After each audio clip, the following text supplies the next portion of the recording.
Good day, ladies and gentlemen, and welcome to another episode of Breaking Voices. We got a special guest today, and his name is Dan Kutcher. He is the mayor of Summerside. Dan, welcome to the program. Thanks for having me, Harold. Happy to be here. Thank you so much. And for all the listeners from around the world, wherever you may be, please download this podcast on Apple, Google, Spotify, and a host other platforms. Now, Dan, the last time we tried and we had little technical glitches, isn't that true? Sure. Well, anyway, so we're back on live, my friend, and this is good. Again, welcome to Breaking Voices, and hopefully everything go well. Not an issue with the technical problems we've been having earlier. I think we'll be good. All right. So, Dan, you are the mayor of Summerside. Tell us about Summerside and where it's located in Canada, if you may. Yeah, for sure, Harold. So Summerside's a city of about 16,500 people in Prince Edward Island, which is a Canadian province. We are. I can see the ocean from both sides at a point in Summerside, so I can see the water on both sides. So for folks around the world, Prince Edward Island is the big sandbar in the Atlantic Ocean here. Absolutely. We are the city by the sea, and we got a pretty cool community here. We have our own electric utility, so we have a solar farm and a wind farm, and we generate more than 60% of our own electricity here in the borders of the city. That is fully clean and renewable, which is great. And we've got a really interesting and dynamic and growing city. We've been growing a lot in the past number of years, so we got a lot of new challenges, but a whole bunch of new opportunities. So it's a great spot to be. Awesome. So, Dan, for listeners who haven't heard much about you across probably the world yet, tell us a That's a little bit big. about yourself. Yeah, tell us a little bit about yourself and what the projects are coming up down the road and what the plans for the city is. Sure, Harold. I've lived in Summerside for about 12 years. We moved here from St. John's. I grew up across different places in Canada. I lived overseas in the UK and in the US. So I moved around a lot through my life. Met my wife, chased her to Newfoundland, and then followed her here to Summerside, Prince Edward Island. We came on a Friday for a site visit and bought a house on the Monday and decided that's where we were going to settle down and create our home. And we've got Awesome. two great, lively, going concerned kids, and they keep us busy. And that's we live a life like a lot of other people, running around trying to hold it all together and get kids on the bus in the morning and figure out who's picking up who later in the day and what's for supper. So we're, like pretty much everybody else, that we have our own regular life here, and then here in our community, we've, like I said at the beginning there, we're growing a lot. We've grown about 10% in the last few years. The city's booming. There's tons of residential and commercial construction happening, which is great. And our community's changing and evolving. It's becoming more diverse and more inclusive. And we have got some real great history here in our city. And now we're creating some new history here as well these days. So it's a really exciting time to be the mayor in the city of Summerside. Awesome, Dan. And I read that you're a lawyer also. Is that true? Yeah, that's true. When I entered into the world of work, I worked in politics for a number of years, Harold. I worked in Ottawa and Parliament Hill, and then Queen's Park in Toronto, Ontario. And after a couple of elections there, I didn't want to do that for my whole life. It was a great Mhm. experience, but I went back and went to law school and practiced law and did commercial law with specialization in food law. So I did a lot of work for buyers, processors, producers, exporters, importers in the food and beverage industry, which was fantastic. Did that for a while, got jealous of a lot of clients and realized that I'd rather go into business myself, and I did that. Mhm. And sold my business a few years ago. and had the opportunity to sit back and figure out what to do next. And been really involved in our community in a whole bunch of different organizations and all different aspects across our city. And the time was right to. I thought there was time for a change at City Hall, and but luckily, residents of Summerside thought so too, and it gave me this opportunity, and humbled by it ever since. Well, man, you have been doing a lot of work in the city of Summerside, and a lot of projects is going on. If you don't mind telling us some of the projects that you have currently on stream. Yeah, sure. Yeah, and it's not just me. It's like as a mayor, or I guess, or politician, he's trying. People want to put you. You're the one who's got to stand up at the podium and say, "Look at That's this true. great project we did." And the reality is that it's all the other people who are I with you know. doing all the hard work. But I guess that goes both ways. When people aren't happy too, you're the one up in front of everyone. But so none of these types of things happen without an incredible team, and we do have a fantastic team, both here in the community as a whole, but also here at City Hall and at City Council. So Awesome. when I look at the priorities that we have that we're working on now, first and foremost has been housing, and will continue to be housing.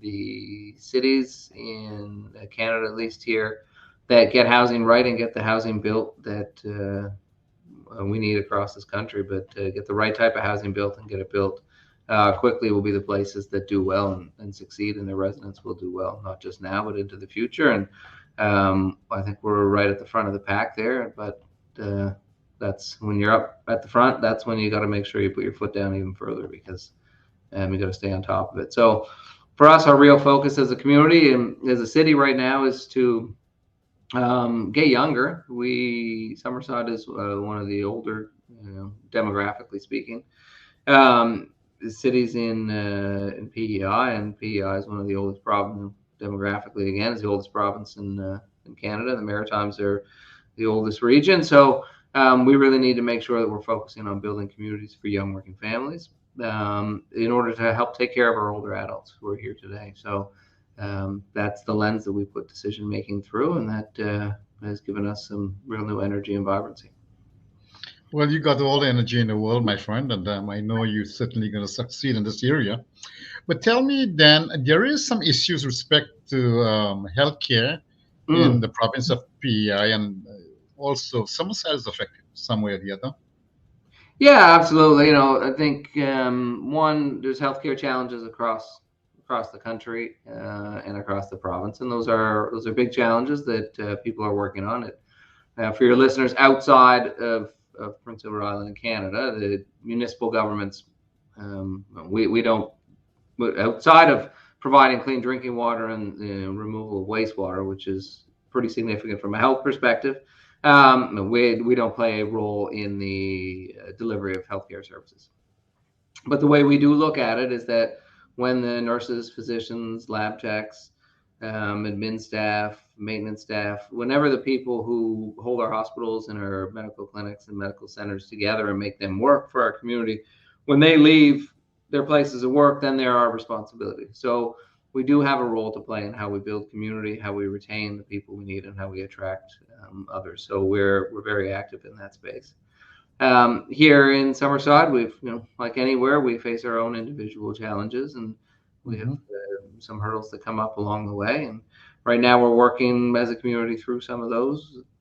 They're within the broader context, but there is, we continue to sort of put the pressure on the folks that have the ability to deliver some of the changes that I think we need here, particularly in our hospital. And we've been pretty vocal about that, but that's an important role for us to play. And I think it's important for a community to speak openly and speak respectfully. And that's sort of how we try and approach everything. We don't, when you take your problems and try and shuffle them away or look the other way or ignore them, I don't think you get good solutions. So yeah, we've got challenges, but we've got some real great people here. And I'm also totally biased. My wife's a physician, and my brother and his wife, and we live across the street from each other, and so we want to see, they want to make sure that we can keep their colleagues and the nursing colleagues and the health professionals here in our city. Well, those are great ambitions, obviously, that you have, and the councillors, I would think, and the MLAs. Another topic I must talk to you about is what do you see yourself achieving in your term as mayor in the city? What are some of the projects you have in mind that you would like to see accomplished? Sure, that's a good question, Harold. So, for the way I always look at this stuff is that uh, I'll be happy if people's lives whenever I leave and they choose to help me leave or I leave. Yeah, Um, yeah, that people's lives would be better off than they would have been if I wasn't there. So that's how I always think of success in these roles. I think the public service is just that. I think it's a service, and I think public service is really important. And if you do it well, and you can really help create some great things and make some significant impacts in people's lives. And at the political level, I always think that, personally, at least, that you want to have people come from outside of politics to come into it, make their contributions, do their mhm, best at the time with what's before them, and make good decisions for an entire community, and then pass it on to somebody else, because these aren't politics isn't a profession. It I is, know. yeah, it is more of a call-in for a period of time. So, and when I look around our city now, it's again, it's the priorities in terms of building the spaces and places and community that we need for young working families, revitalizing and transforming our downtown and our waterfront, getting the housing built that we need for the people who are here today and those tomorrow, and making sure we continue to build a more welcoming, inclusive, diverse, and accessible community. Those are our sort of top priorities. And then it also is to make sure we do the things that we do really, really well, and continue to do those well.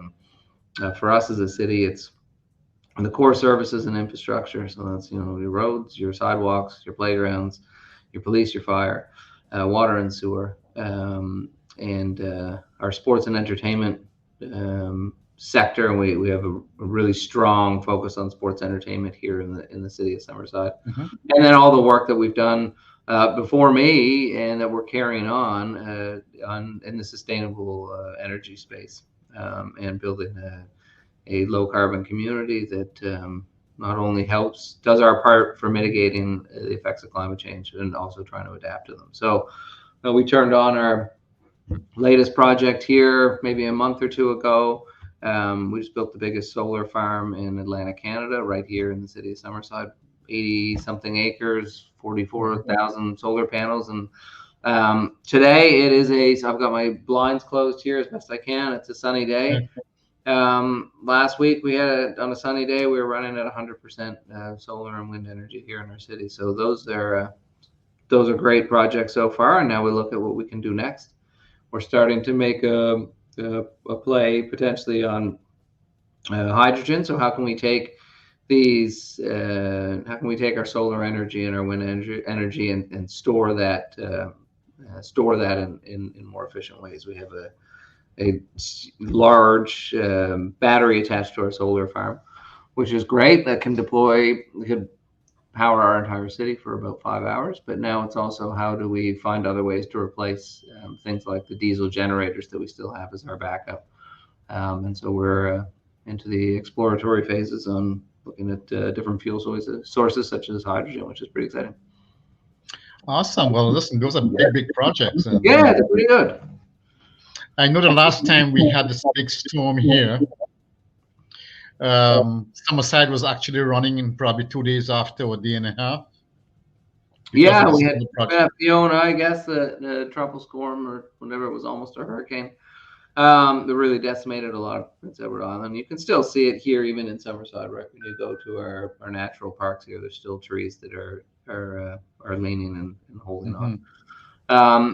Yeah, a couple of things there. We're a little lucky too.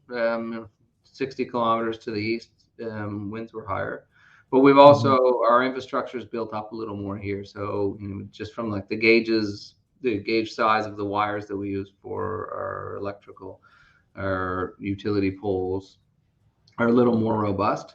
Mhm. But the reality is there's going to be more storms, and they are going to be more frequent, and they're going to be stronger. And as much as we do all this work on the climate mitigation stuff and try and reduce our carbon footprint, we are on a sandbar in the ocean. And like I said, you can see the water from both sides, which is great. But in a hurricane, it's not. So I, we have lots of work and preparation, and we continue to do that stuff on climate adaptation. So how do we adapt for this giant changing climate and the realities of the world that we live in today? yeah, I often wonder, you have traveled quite a bit in your life, and when you visit places like Singapore and those other Eastern countries, you find that there is a lot of technology that goes on there, and then we at the other end, we are very sort of a dormant in a sense.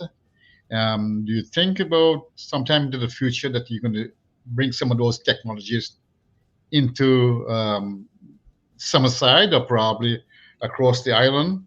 Yeah, no, I love that kind of stuff. As a whole, as a country, I know we're not.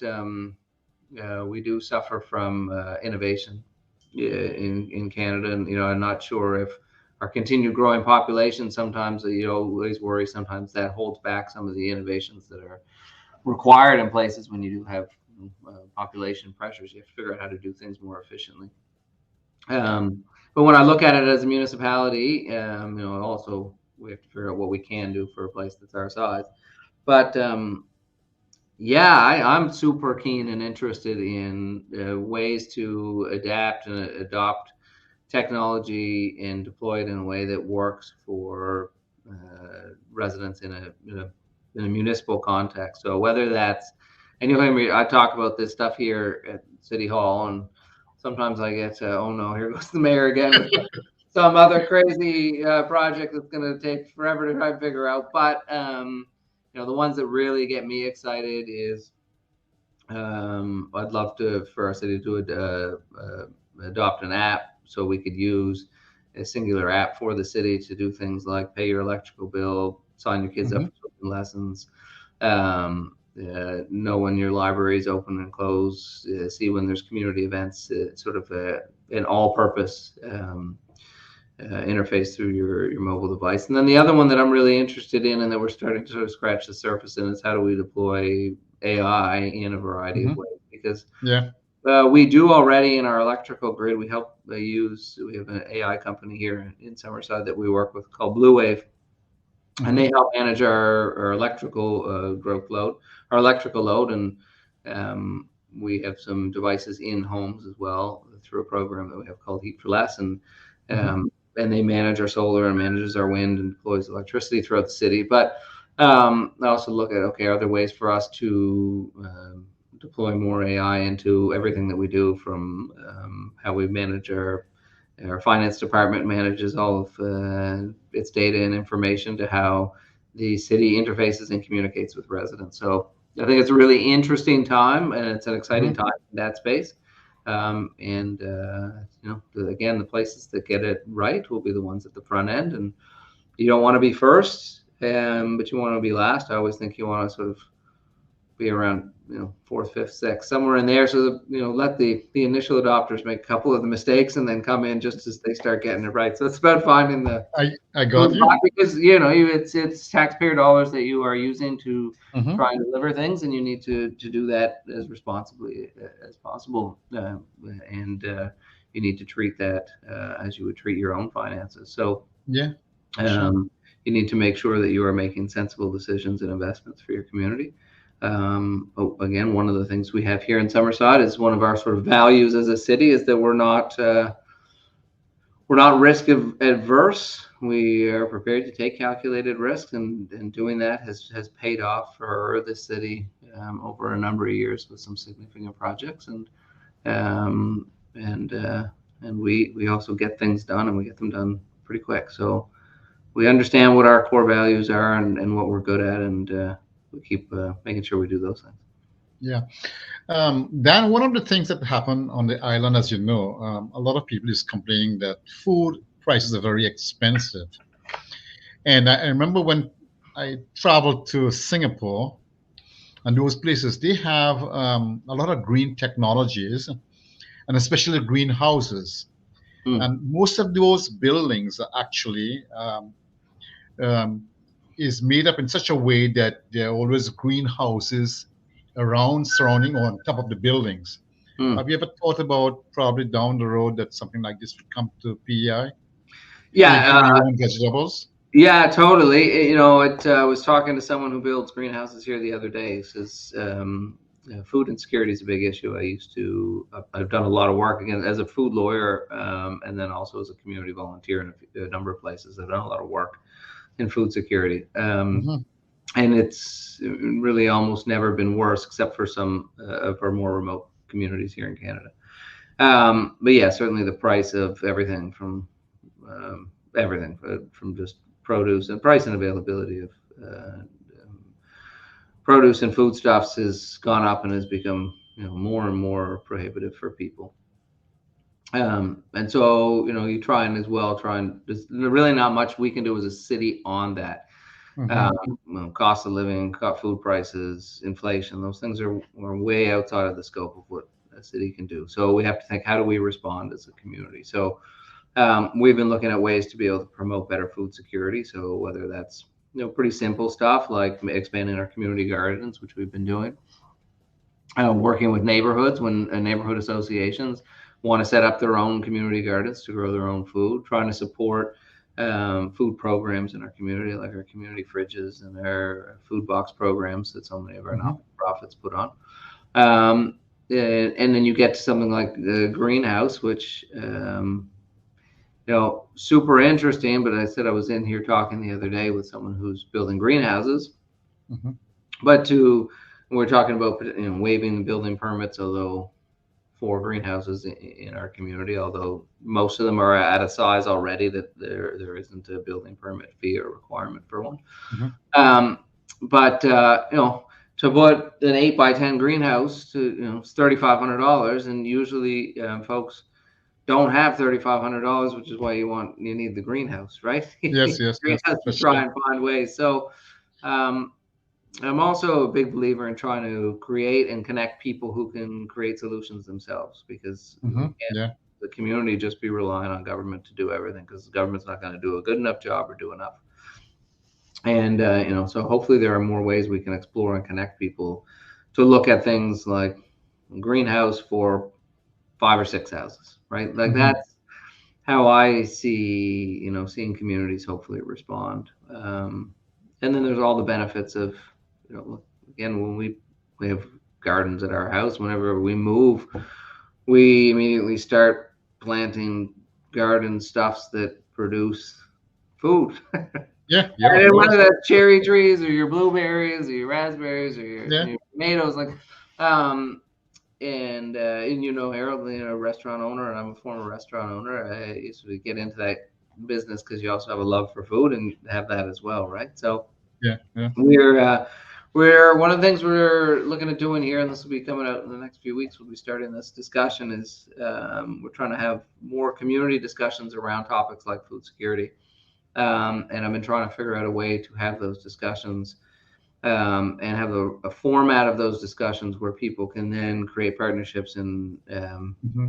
and come to the discussion, not to just share everything they want to do, but to come to the discussion, share things they want to do, listen to others, and then find others that they can help solve Absolutely. fix some of the things that are there.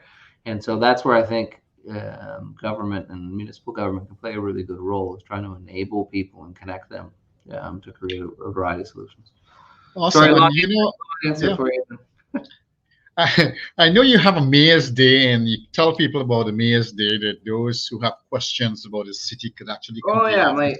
my open office. So I think it's really important to be approachable as the mayor. You can never hide. You can't go to you go to the grocery store. You're still the mayor. You go to the rink, the figure skating, Yep, you're still. whatever, the baseball field, um, and that's fine. That's you signed up for that. Yeah. But one of the things I did right at the very beginning, I said, look, every Friday morning, I'm just going to have an open door policy here at City Hall in the mayor's office, and have a Hmm. boardroom immediately adjacent to my office. And Right. every Friday morning for 2 hours, it's whoever wants to come in and talk about whatever. It's open. So, you can come in. You don't need an appointment. You don't need to schedule anything. Just walking. Yeah, you can walk in, and sometimes people walk in with PhDs in environmental science, and they want to build tiny forests, and then next thing you know, we're planting tiny forests in the city. So, or someone comes in and is upset about parking tickets, and I just tell them there's nothing I can do about that. So, the whole I mix, we remember get a whole mixed bag here that I never know what's exact. going to happen Friday morning, but I really reserve my Friday mornings for that, and that's a really important part of my week. And Yeah. also reserve my Monday mornings, and it's not like a public time, but I always take my Monday mornings and use that time to sort of explore bigger issues that are happening in other cities around the world, and I use that as sort of my chance to start my week off with getting inspired and thinking and looking and learning about what other places are doing. So I try and sort of bookend my week with both of those.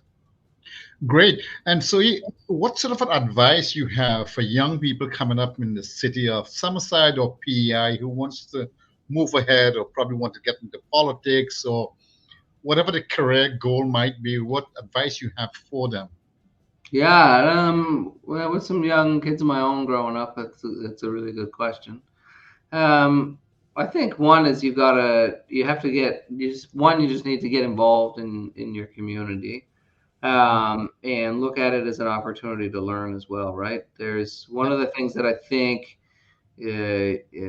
younger folks sometimes struggle with is some of the structure stuff can seem really boring. Right? A Right. committee meeting, you sit down at a board meeting and call the meeting to order, and do all these, take all these procedural steps. And I think when you're younger, it's like, come on, let's get on with it, which is good. You want to Yeah. keep that energy, but there's a lot of value in some of that structure, right? Because it helps focus and get you going the right way. But the one of the best things about the size of a place like Summerside is that we're big enough that there's the opportunities here, and we're small enough that you can really connect with other people who want to do things. And in order to get anything, in my opinion, in order to get anything really substantive and exciting done, you don't do that kind of stuff alone. You got to inspire others and get inspired by others. So reaching out is the first thing, and we've got a youth committee setting up here now in Summerside because some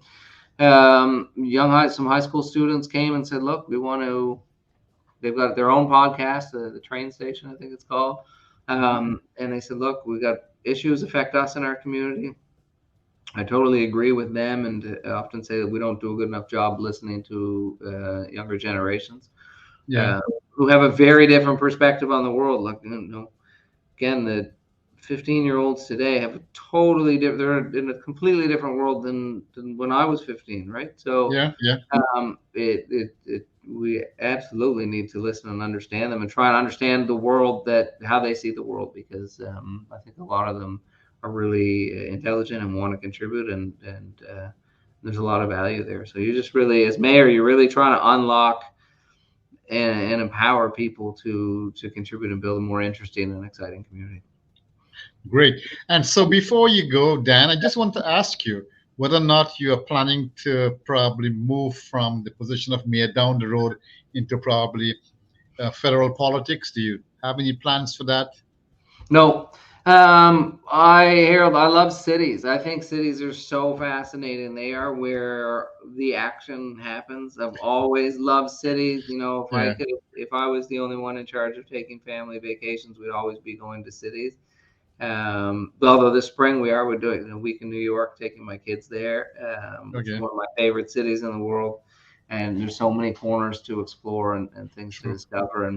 And cities really are where all the kind of the action happens, but Yeah. they're also the only natural political governing unit.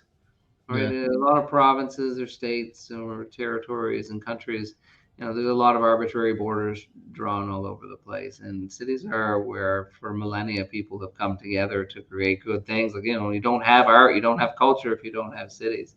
True. You don't have agriculture really without the agriculture that you have today without cities. And I really think we are certainly into the era of the city again. And I'm super excited and happy to be doing exactly what it is I'm doing. And I tell you as well, like, the fact that it takes me 6 minutes to get to work, and if I have to drive down, or if in the summer if I can get on the bike and come down, it takes me 8. And yeah, That's pretty darn good, man. yeah, I'm exactly. very happy where we are. Yeah. So you ride to work sometimes, right? Oh yeah, yeah, yeah, Yeah, you absolutely. do, eh? Yeah, yeah, oh, yeah, as best I can. Like sometimes if I have to go to spot, a bunch of different places, then it makes it a Oh, this challenge. is this is But yeah, something else. This is fantastic. yeah, we've got a great, we've got a great city even to cycle in and to get around in. So I can jump on the Yeah, trail at my house, and I'm on the trail basically until I get to work. So awesome. that's cool. It's great. Yeah. For sure. So before you leave, Dan, what is the message for the people of Summerside or people who are developing in new communities across Canada, wherever they may be, how they could probably do something for their community to grow? Mm. Yeah, I think it's find people who have similar passions to you that are different than you, Hmm. Yeah. and you need to be able to. You learn a lot when you take the time to understand other people's perspectives, and connect with people who you may otherwise wouldn't connect with. Right? When you think of your day to day life, the places you go and the things you do that are really sort of, they're driven by a whole bunch of them. They're driven by what you need to do and where you need to take people, and then what your routines become. And even when you're in any kind of community, you need to get outside of that path sometimes, because there's a lot of really really interesting people Oh, with yeah. your interests traveling on other ones that you can connect with. So I think the connection is really important, and connection is also changed, right? Connections, Yeah. Oh, yeah. how we connect electronically has totally changed. In formats like this is different, but there's also still so much value in connecting with people when you're walking down the street and pop into your neighbor and say hello. And the personal connections and the physical spaces that you build in cities and in communities aren't just good because they get you out and walking, and they're good for the environment and all those types of things, but they're good because they create connections and and touch points for exciting things to happen. And I think you're the right person for the city, man, as mayor. Well, Dan, it has been a pleasure. Thanks, Harold. I know we were a bit late on the, in the studio here, but thanks again for coming in. And this will be broadcast down the road on YouTube, just to let you know. So Cool. Sounds great. And I yeah, love so everything you're doing, man. I think it's super cool. You keep at it, and yeah, I also love coming in and getting my your your, jerk chicken, your man. jerk chicken, right? Thank you. I Yeah, go. you bet. You bet Okay. all day. Well, Dan, well, thank you so much, my friend. Hey, buddy. Um, and I'm going to probably hit end recording now. Awesome. Thanks, Harold. All right, Dan.